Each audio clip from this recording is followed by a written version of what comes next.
¿Qué tal, jóvenes? Un gusto verlos. Bien, vamos a sacar adelante el día de hoy un tema que está dedicado a la historia del Perú. Vamos a empezar a compartir pantalla entonces. Ahí está. Correcto. Hoy día, de manera puntual, vamos a hablar del formativo andino, que vendría a ser un tema importante en lo que es la historia del Perú. Ahí tenemos algunas imágenes en presentación de este periodo. Es una época que destaca mucho por trabajos importantes en litoescultura. Miremos ahí el trabajo que los chavines hacen con la piedra, el llamado lanzón monolítico, que no era otra cosa que su deidad. Mantos importantes, bien trabajados, hechos por la cultura Paracas, importantes en el sentido de que estos mantos son exhibidos en museos de Europa, en museos de los Estados Unidos, es que impacta su colorido, los dibujos, los materiales de que están hechos. Y por otro lado, la medicina no escapa a este periodo, las trepanaciones craneanas, hechas también por los Paracas. Aunque en esta época y en otros momentos también del Perú antiguo, es importante el conocimiento de plantas medicinales. Hasta ahora, la gente utiliza o no plantas medicinales para poder enfrentar alguna enfermedad. Veamos un poco más sobre el concepto. Es un periodo que tendrá como baluarte principal el desarrollo de la agricultura, en el sentido de que aquí se van a usar, por ejemplo, canales de irrigación, se va a usar la chaquitacha como herramienta para poder hacer los surcos, se va a difundir el cultivo del maíz y de la papa. Es un periodo donde no solamente la agricultura se vuelve más compleja por el tema de los canales y de la chaquitacha, o la difusión de estas plantas que acabamos de decir, sino que hay especialistas, otros especialistas. Vamos a encontrar maestros dedicados a la cerámica, vamos a encontrar gente que va a hacer joyas a partir del oro y de la plata, van a aparecer mayor desarrollo de lo que son los tejidos. El tejido surge con Huaca Prieta, ¿se acuerdan? En la comunidad primitiva andina, en el arcaico superior, pero aquí encuentra una consolidación única. Los mantos más bonitos están hechos en este periodo, por ejemplo. Y es una época donde también hay estados. El primer estado, ¿se acuerdan? Fue Caral, claro, comunidad primitiva andina, arcaico superior. Pero aquí van a empezar a surgir más estados. Vamos a encontrar estados en lo que es en lo que es Cajamarca, en lo que es La Libertad, en lo que hoy es Ancash, en lo que hoy es Huánuco. Estados teocráticos lo dirigen sacerdotes. Los sacerdotes son los que organizan a los ayllus o familias en el sentido de las tareas que hay que hacer. Algunos están dedicados a la agricultura, la cría de camélido, de cuy, otros son llevados a hacer orfebrería, alfarería. Miren la importancia de los sacerdotes, ¿no? En la organización de los pueblos, pero también desarrollan o tienen el conocimiento de la astronomía, tan importante porque sin astronomía es difícil predecir los tiempos adecuados para poder trabajar la tierra o prepararse de repente ante una eventualidad, como podría ser tal vez el fenómeno del niño. Entonces es un periodo importante por estas ideas que estamos desarrollando, ¿no? Y acá las características. ¿Es una época donde habrá clases sociales? Claro que sí. Los sacerdotes son la clase dirigente, los ayllus son la clase pues que es dominada. Ellos son organizados por los sacerdotes, dependen de la astronomía que estos sacerdotes estudien. eh, en fin, ¿no? Es un periodo, los ayllus van a tener que tributar, ¿no? Darles de su trabajo a los sacerdotes. Es una época donde los templos que vemos acá son los centros de poder, ¿no? Acá vive el sacerdote, acá se practica la astronomía. Y otra característica de este periodo es la cerámica. Surge la cerámica, ¿no? En lugares como Cotox, un estado teocrático que va a ser en Huánuco, en Chongoyape, o mejor dicho, en Pacopampa, por ejemplo, también Tutascainyo, un pequeño estado que va a estar en lo que hoy día sería Ucayali.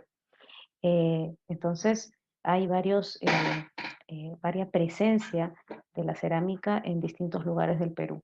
Vamos a seguir viendo. Claro, antes de seguir con el formativo, tenemos que ver las teorías. Sí, lo que pasa es que hay una serie de arqueólogos o científicos sociales que van a plantear teorías acerca de si aquí hubo cultura propiamente aquí, se hizo aquí, o de repente esto vino de afuera. Cultura, demos ejemplos de cultura. Por ejemplo, los bailes, por ejemplo, la cerámica, por ejemplo, la litoescultura, el trabajo en piedra, por ejemplo, la textilería, las danzas, las creencias. Todo eso, nuestros pueblos lo desarrollaron ellos mismos o tal vez vino de afuera, de la influencia de algún pueblo, ¿no? De otras partes de América. A ver, vamos a ver qué dice Maxule, Alemania. Bueno, Maxule va a venir al Perú, va a estar en Bolivia, va a estar en Chile, va a estar en Ecuador. Era un apasionado por conocer las culturas que estuvieron aquí antes de la llegada española.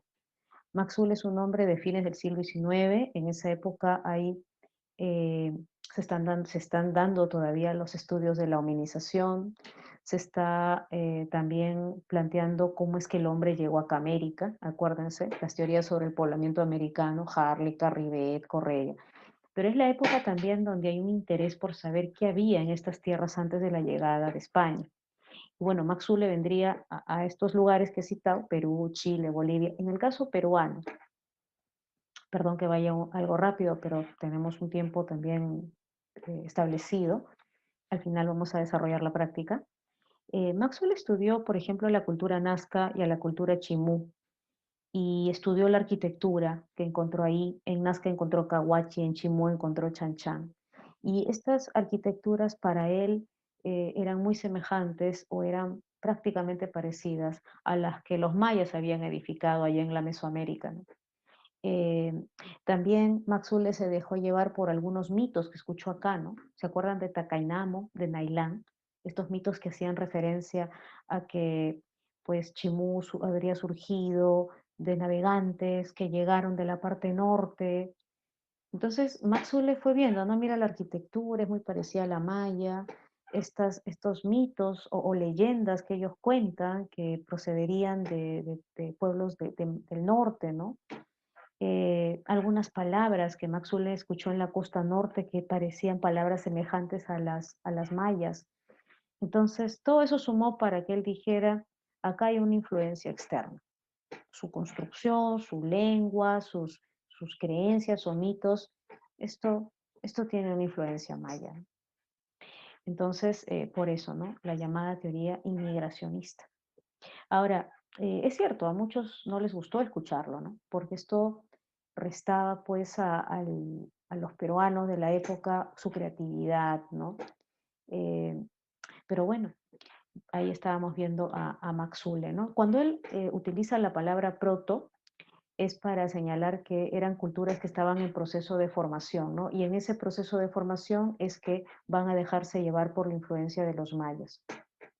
Bueno, nos vemos. Chao, Max Zule. Viene Tello. Wow, Tello, se podría hacer una clase de su vida, ¿no? San Marquino, egresado de medicina de San Marcos, estudió en Harvard, tuvo como profesor a Alex Harlika, ¿se acuerdan? El que decía que el hombre había venido por el puente de Bering. Estudió en Londres, estudió en Berlín, un peruano ilustre, un peruano que es muy representativo en el mundo, ¿no? Hasta el día de hoy es muy conocido. Tenemos peruanos ilustres que son reconocidos afuera, ¿no? Y Tello es uno de ellos. Ahora, Tello va a plantear un ratito, señor Ule, la cultura es de aquí, ¿ya?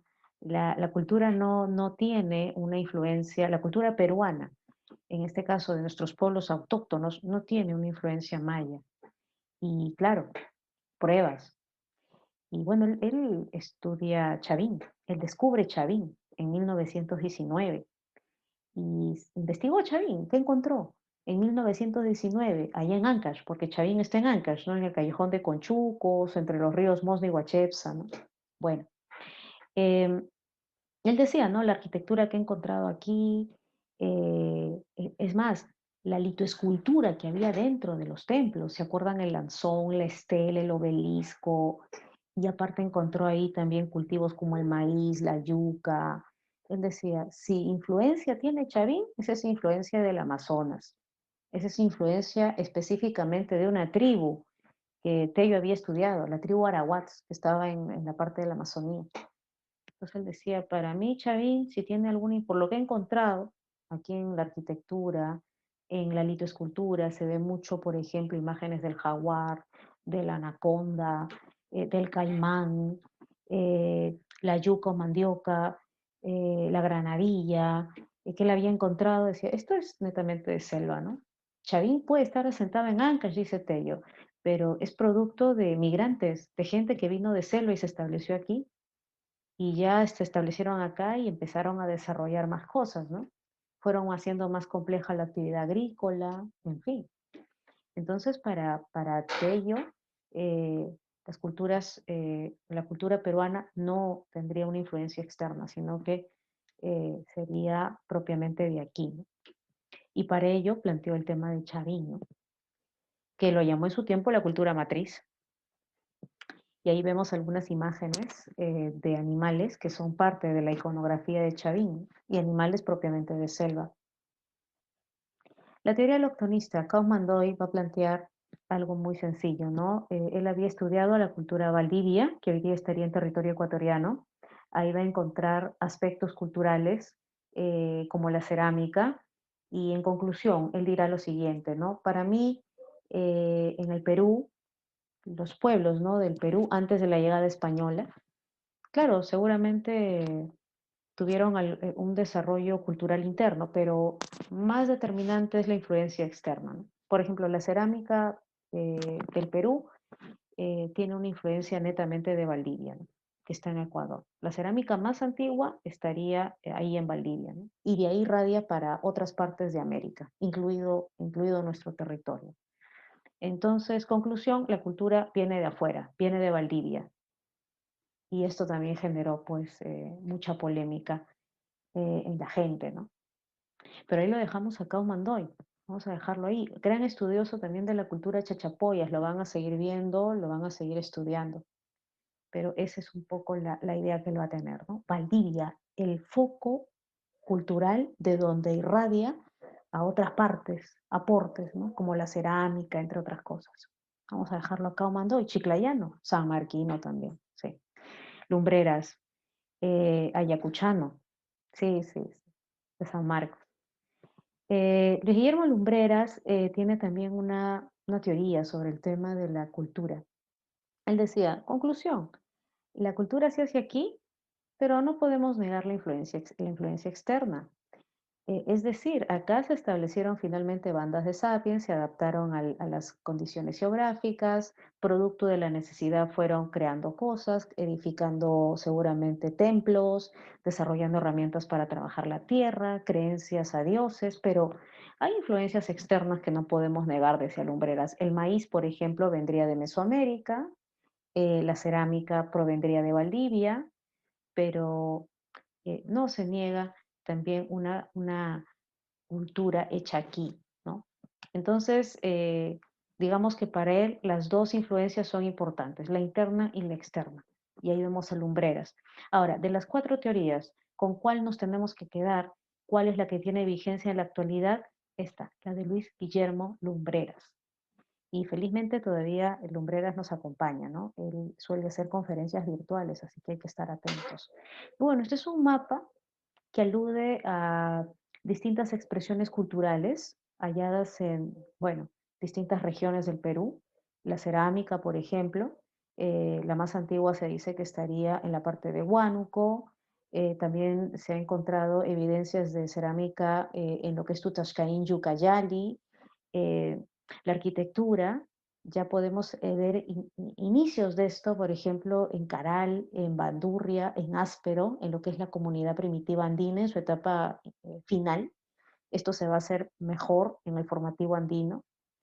Se va a continuar la cría de camélido, que empezó en Junín, el famoso hombre de Telarmachay, y la agricultura va a consolidarse en este formativo también, ¿no? Con esto de los canales y la chaquitavia de la cual les hablaba. Los tejidos surgen en Huaca Prieta, pero se consolidan acá en el formativo andino. Los mejores tejidos estarían en Paracas. Ahí tenemos las etapas del formativo andino. Ahí tenemos la etapa inicial, Acá están algunos estados teocráticos, ¿no? En realidad son muchísimos estados teocráticos, pero estos, bueno, nos están marcando como los más importantes. El formativo medio, donde va a destacar Chavín, luego vamos a ver por qué, y el final del formativo con Paracas. Vamos acá. Formativo inferior. Caral fue el primer estado. Está en el arcaico superior, en los momentos finales de la comunidad primitiva andina, lo va a estudiar Rushari. Eso ya está, pues, lo han visto, lo han escuchado en clase. Eh, pero el hecho que sea el primero no significa que va a ser el único. Viene el formativo y van a aparecer más estados teocráticos en distintas partes de lo que hoy es el Perú. Aquí vamos a citar algunos de ellos, no todos. Tenemos a Cotox. Cotox, claro, existía en la comunidad primitiva andina, ¿se acuerdan? Hacían el famoso templo de las manos cruzadas. Pero Cotox sigue en el formativo y ahora va a destacar por hacer cerámica. La cerámica más antigua del Perú está ahí en Cotox. Y de ahí otras expresiones de cerámica, les decía, está en Tutashcaín, Yucayali, Pacopampa, un estado que va a estar en Cajamarca. Es una cerámica sencilla, generalmente de tonalidad gris, tiene líneas incisas, colocadas en la cerámica, puestas en la cerámica, algunos adornos de rostros por ahí. Y miren, la cerámica cuando surge tiene como principal fin el ritual, llevar ofrendas a los dioses. Eso es en sí el origen de la cerámica, ¿no? No tanto era ser un fin utilitario, sino era parte de todo el ritual que era pues para los dioses. Vamos a seguir a ver. Sechín va a destacar porque sí, es un estado también teocrático. Está en Ancash. ¿Qué queda de este estado teocrático de Sechín? Su complejo arquitectónico, su centro ceremonial. Y en este centro ceremonial lo que se puede apreciar son imágenes, es una iconografía de escenas de descuartizamiento. O sea, conclusión, los echines también tienen dioses, los adoran, hacen rituales, pero parte de los rituales son sacrificios humanos, ¿no? Se dice que hay más de 400 figuras que expresan eso. Brazos, piernas, sacerdotes dirigiendo el ritual y escenas también donde se puede ver, insisto, la matanza, ¿no? Y terriblemente, ¿no? Sanguinario todo esto. Gente que al final sería descuartizada y serían entregadas en ofrenda a los dioses. ¿Se imaginan una religión con ese nivel de culto? Para nosotros algo de repente salvaje, bárbaro, pero para ellos algo muy común. Otro estado teocrático del cual hay registro es Pacopampa, esto estaría en Cajamarca, de él ha quedado un centro ceremonial, se ha encontrado también entierros, se ha encontrado a una mujer, la llamada Dama de Pacopampa, con un ajuar funerario donde se puede ver algunas piezas de oro, orejeras, collares. Se ha encontrado también sacerdotes varones con ofrendas. Miren, Garagay. Bueno, acá nos han puesto los olivos, pero en realidad Garagay está en San Martín de Porres. Y se ha encontrado un centro ceremonial también. El problema de este centro, que he tenido la oportunidad de visitarlo, porque me queda cerca, es que ha sido tomado por invasores. Hay gente que ha tomado este centro ceremonial y bueno, lo está habitando. Y bueno, eso daña también, ¿no? Finalmente es patrimonio cultural. Se han encontrado restos de centros, se han encontrado imágenes de felino, un animal que al parecer adoraban mucho. Miren, estos son los dioses iniciales, ¿no? Bueno, formativo medio, destaca Chavín. Chavín, Chavín surge, chicos, en el formativo inicial, pero en el formativo medio va a tener una influencia sobre muchísimos pueblos, o sobre otros estados teocráticos. ¿Y por qué tiene esa influencia? Porque los sacerdotes, se dice, estaban ahí, los mejores de su tiempo estaban ahí, los que hacían mejores pronósticos respecto al clima, a épocas adecuadas para la agricultura, grandes conocedores de plantas medicinales. eh, Estaba en Chavín. La gente era como un imán, era como, eh, digamos, iban allá, pues, ¿no? Por la necesidad, llevaban ofrendas, hacían su peregrinaje, ¿no? Entonces, Chavín va a ser descubierto por Tello el año 19. Decíamos que Tello vio en ella, reconoció en ella a la cultura más antigua del Perú, Y si tenía influencia Chavín, era una influencia, decíamos, del Amazonas, de la tribu Arawats. Para ver un poquito mejor la ubicación, acá he colocado un mapa. Simplemente el dibujo quería rescatarlo, pero hay una información ahí también que seguramente va a ser útil. Y ahí lo tenemos, pues, ¿no? Ancash. Vamos a usar aquí el spotlight. Ancash, la sierra de Ancash, entre los ríos Huachepsa y Mosna. Ahí está el callejón de Conchucos y ahí está el centro ceremonial de Chavín. Ahí vivía la clase sacerdotal. En los alrededores vive la población que recibe las órdenes de los sacerdotes, los pronósticos, y hacia aquí vienen gente de otras partes, pues, ¿no? De otros estados teocráticos. Por eso les decía, pedir pronósticos. Los mejores sacerdotes, los mejores que daban estos pronósticos estaban ahí. Por eso iban para allá. Y llevaban tributos, ¿no? Entonces ahí para tener una idea más detallada de lo que es Chavín, en cuanto a ubicación, claro. Vamos a ir a la diapositiva anterior. John Rowe es otro arqueólogo importante, ya fallecido en el 2008. John Rowe diría, para mí Chavín es un horizonte. Y cuando John Rowe decía horizonte se refería a la gran influencia que Chavín tenía sobre otros pueblos, ¿no? En el sentido de tener los mejores conocimientos astronómicos. Muchos pueblos venían por eso y adoraban a los dioses de Chavín. Trataban de emular todo lo que Chavín hacía. En las cerámicas de estos pueblos y estos otros estados teocráticos adoran al felino, adoran o al jaguar, adoran a la serpiente o anaconda, adoran a los caimanes. Entonces, Chavín tiene una tremenda influencia religiosa sobre los demás estados, ¿no? Vamos a ver ahí. ¿Qué más hay por acá? Esta es la influencia de Chavín, ¿no? Miren, ellos están en Ancash, pero miren la influencia, principalmente en la costa y algunas zonas de la sierra. En algunos libros incluso señalan que su influencia llegó a la parte del altiplano, hacia una cultura llamada Pucará, que estaría en lo que hoy día es Puno. Miren, la cerámica de Chavín destaca por la monocromía, la forma globular también. Miren, compárenla con la cerámica de Kotosh que vimos hace ratito, que era más una vasija con líneas incisas. Aquí en la cerámica de Chavín, miren cómo se está representando a un animal que ellos adoran, el felino. Ah, sí, pues hay la monócroma, el asa goyete, ¿no? Que se conoce también, o estribo. Ahí está. Eh, También era utilizada para fines rituales. Ahí vamos a ver cómo se plasma a sus deidades. A ver, más escenas de la cerámica de Chavín, por ejemplo. Otras expresiones de las manifestaciones culturales serían la litoescultura. Son capos trabajando la piedra, ¿no? El anzón es la primera expresión, esta es su deidad, tiene elementos de jaguar, colmillos que expresan esa ferocidad, es una deidad que genera terror, es una deidad a la cual pues ellos, está dentro del templo antiguo, los sacerdotes ingresan al templo antiguo, se dice que habían consumido alucinógenos como el San Pedro, que lo hervían durante 6 horas, de ahí se genera pues se toma pues el líquido y entran ellos en un tema de alucinar, ¿no? Y bueno, ingresan al templo antiguo y ahí veneran al Anzón, ¿no?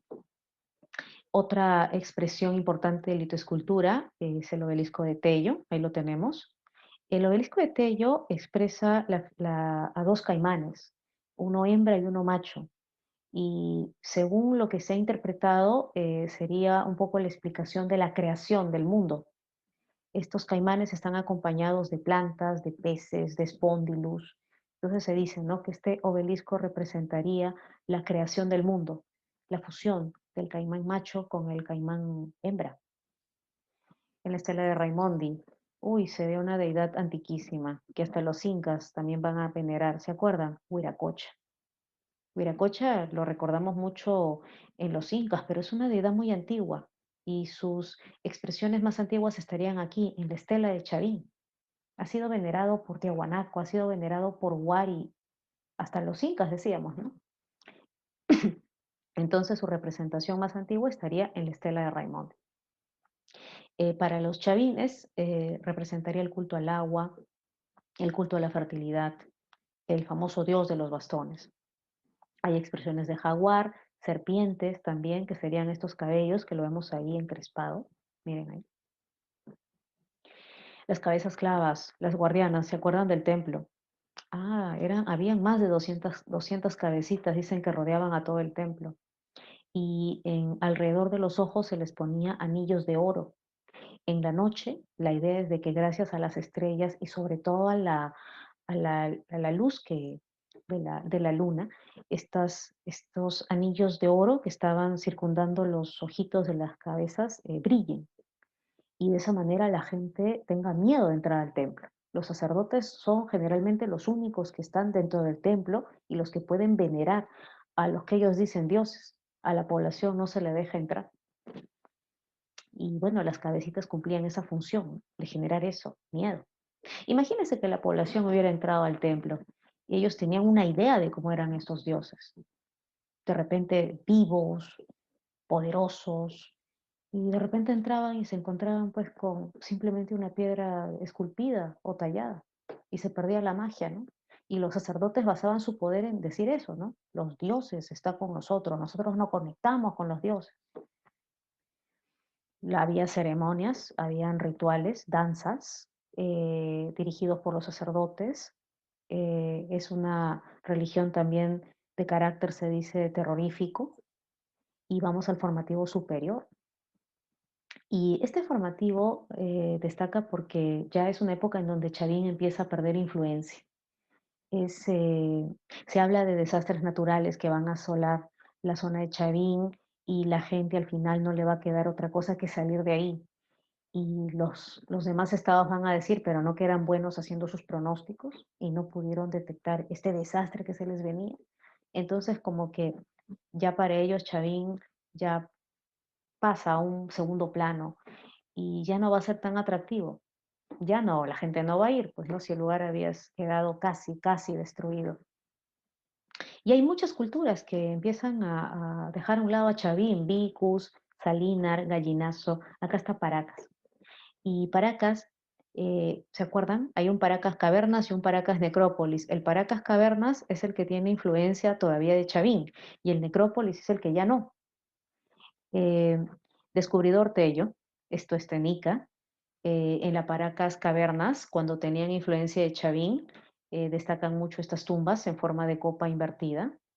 Se decía que expresa la matriz de la mujer, era como que el retorno a la madre tierra. Dentro se han encontrado estos fardos funerarios que vemos aquí, incluso se les colocaba cerámica con alimentos, con ofrendas. Por otro lado, ya en la fase necrópolis vemos también entierros ya rectangulares, se han encontrado 500 fardos, al parecer este tipo de tumbas puede concentrar mayor cantidad de fardos, también tienen ofrendas. Ahí está Paracas, la ubicación Ica.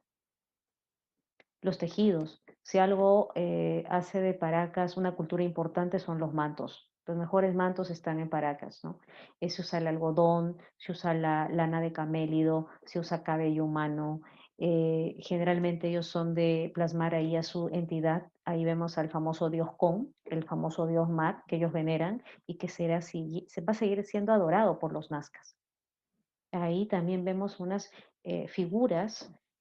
Algunos dicen que en los mantos de Paracas se puede encontrar un tipo de escritura. Ojo, eso es una hipótesis. Hasta ahora se estudia esto, ¿no? De si hubo o no escritura en el antiguo Perú. Y algunos señalan que en los mantos podría haber expresiones de escritura, los llamados tocapus. Nuevamente, expresiones de la deidad de Paracas.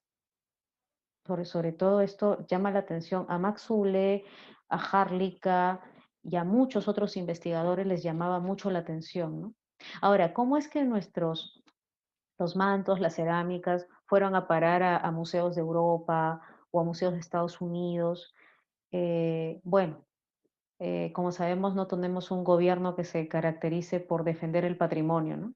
Y a veces este tipo de manifestaciones culturales salen por contrabando, por ejemplo, ¿no?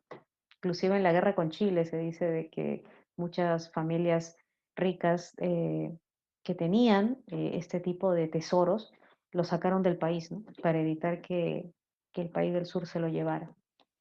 La cerámica, esta es otra diapo que, bueno, no lo tienen, lo he colocado. Voy a ser muy puntual aquí. La cerámica post-cocción, ¿no? Es una cerámica en donde se pinta ya la cerámica, ya está hecha de arcilla, lista, ya tiene la forma ahí con su, miren, asa puente, y la dibujan todo y la mandan al horno ya para que se termine de hacer, ¿no? El problema es que cuando la mandas al horno se decolora. Entonces ya para la parte de, inclusive ahí se ve imágenes de felino, influencia de Chavín todavía. Y por acá Paracas Necrópolis. Aquí, antes de pintarlo, le dan la forma a la cerámica con la arcilla o el barro y lo mandan al horno.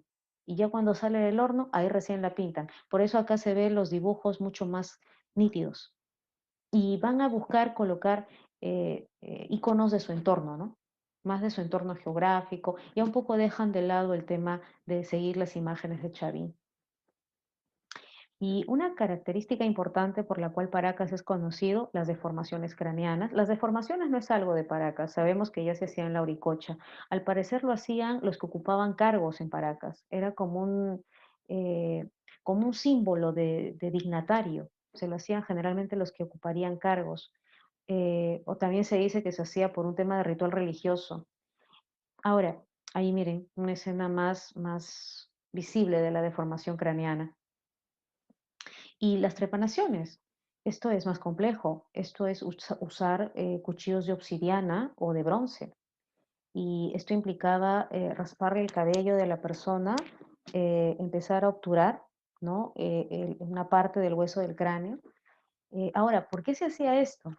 Bueno, a veces era porque la gente tenía unas cefaleas o dolores de cabezas terribles y se pensaba que tal vez haciendo esto, esto podía pasar. Otros porque había gente que al parecer sufría de alguna especie de retardo y se pensaba que con esto se podría curar. O también te cuento que los de Paracas buscaban obtener más territorios. Es que miren, pues están en Ica, poca presencia de ríos, zona sísmica, y a veces querían buscar tierras y para ello tenían que pelear.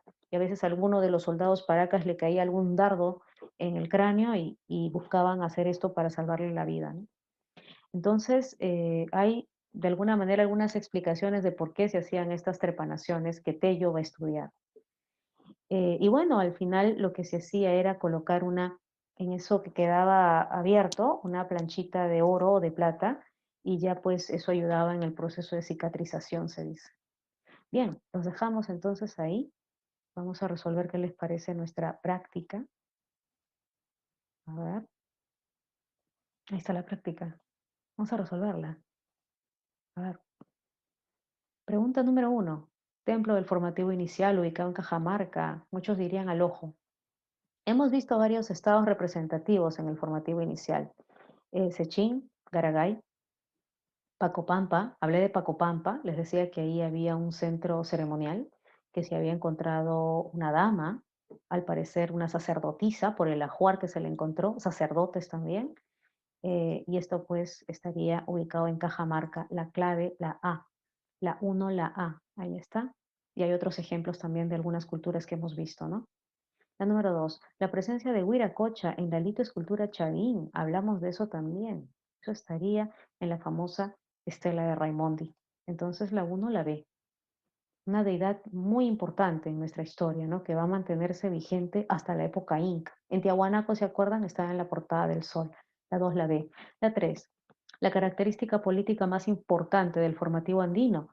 Definitivamente, pues vamos a ver estados, pero con dirección sacerdotal. ¿Y cómo se dice a los estados que tienen dirección sacerdotal? Estados teocráticos. No se olviden, estos sacerdotes, conocedores de la astronomía, organizan a la población, conocen mucho de plantas medicinales y hasta algo de ingeniería hidráulica también. Entonces, la uno o la 3, perdón, la B, estados teocráticos. La 4, marquemos verdad o falsedad. En Chavín, ¿gobiernan guerreros? No, sacerdotes. Falsa entonces. ¿Fue un estado teocrático? Sí. ¿Fue descubierto por Maxule? No, sino por Tello. ¿Su principal dios fue Con? Jamás. La deidad principal estaba en el Lanzón o en la estela. Con es un dios de Paracas y será venerado por Nazca más adelante. La clave, la D. Ahí está. La clave, la D. La 5. Los reyes sacerdotes de Chavín gobernaron mediante el uso de una. ¿Cómo los sacerdotes influenciaban a la población? Hacían que la población los respetara. Claro, Pero que sabían de astronomía, sabían algo de ingeniería, sabían de plantas medicinales, sabían organizar a la... Sí, claro, pero la población lo respeta por eso, pero también les tienen cierto temor. Acuérdate que ellos dicen que están vinculados con dioses. Entonces la clave la ve. Y esos dioses son de aspecto terrorífico. La población los conoce a veces por medio de la cerámica, o medio del tejido, o porque los sacerdotes le cuentan cómo son estos dioses. La 5 la ve. La 6, el templo de Chavín de Huántar fue un centro bueno, de peregrinación. Decíamos que ahí venían eh, pueblos de distintas partes de lo que es el Perú para obtener pronósticos, para adorar a los dioses de Chavín. Es que muchos pueblos de lo que es en esa época, bueno, ubicados en lo que hoy día sería el Perú, respetan mucho a las deidades de Chavín, los consideran poderosos. Y ellos mismos en sus lugares de origen también los veneran. Entonces la 6, la E de enano. La 7, el lanzón monolítico de Chavín fue el ídolo principal y la expresión, definitivamente es una expresión de escultura, y la clave ahí sería la B, cerrando los ojos.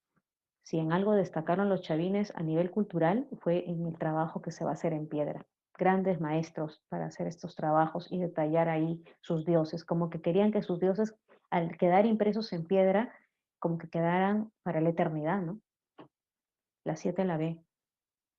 La 8, la intervención a nivel craneal practicada en la cultura paraca. Bueno, los fines son obvio, ¿no? Los fines son medicinales, curativos, esa es la intención. Sí, había mucha gente, Tello lo estudió. Muchos de los que se hicieron las trepanaciones lograron tener después una vida larga. Eh, no es que hayan muerto en el momento de la cirugía, ¿no? Entonces ahí la clave, la 8 la C, ya está. Y viene la práctica domiciliaria y esa la resuelven ustedes. Listo, chicos, un gusto y bueno, espero que se dé una próxima oportunidad. Nos vemos. Cuídense.